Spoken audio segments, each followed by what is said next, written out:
Selamat pagi para sahabat Robinstat. Kali ini kita akan membahas statistik deskriptif dengan menggunakan aplikasi software Minitab.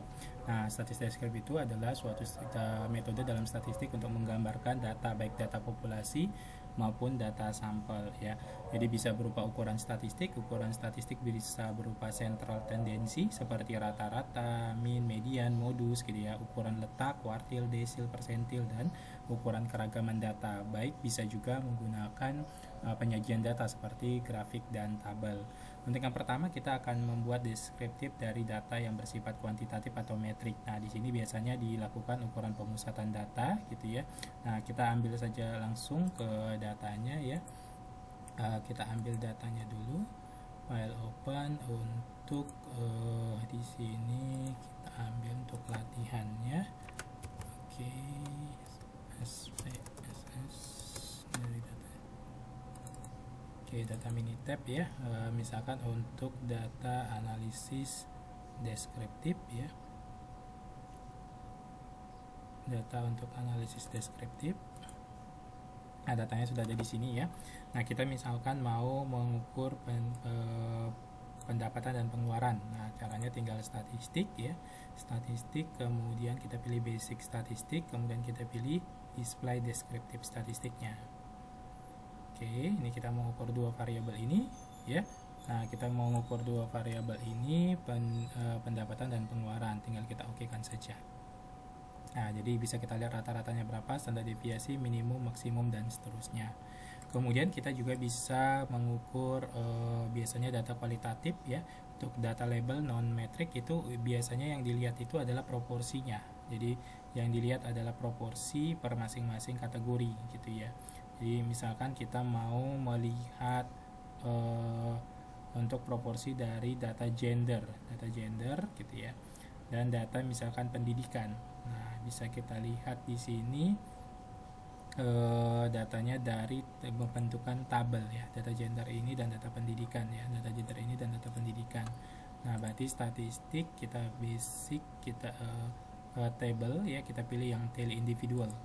Nah, di sini misalkan kita mau mengambil data yang pendidikan, nah, dan pendidikan juga bisa ya gitu ya. Dan misalkan ini perempuan laki-laki ada 55 dan untuk rekap pendidikan SD SMP ada 4, SMA ada 3 dan perguruan tinggi ada 3 seperti itu.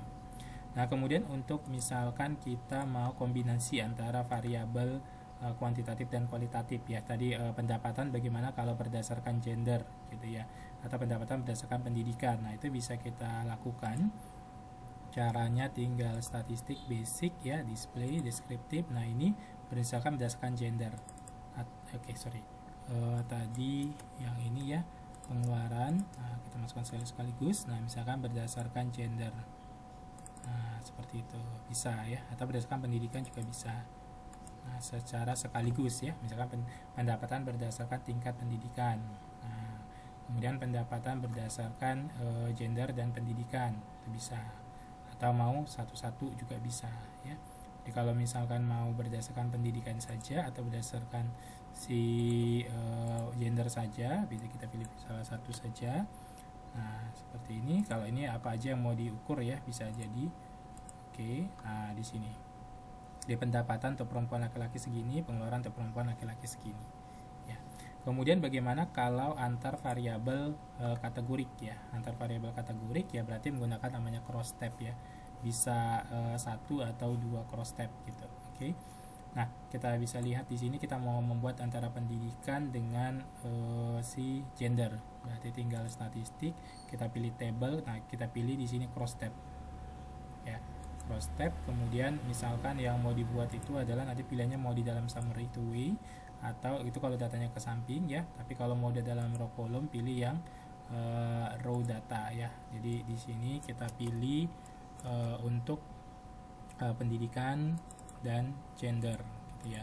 Nanti kalau ada misalnya lagi berdasarkan status perkawinan, bisa dibuat layernya ya, tambahkan layer gitu. Tinggal di nanti untuk ukuran statistik dibahas di uji korelasinya, tinggal okekan saja.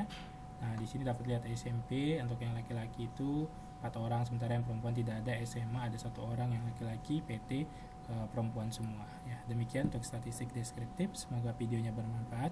Sampai ketemu di video berikutnya. Terima kasih.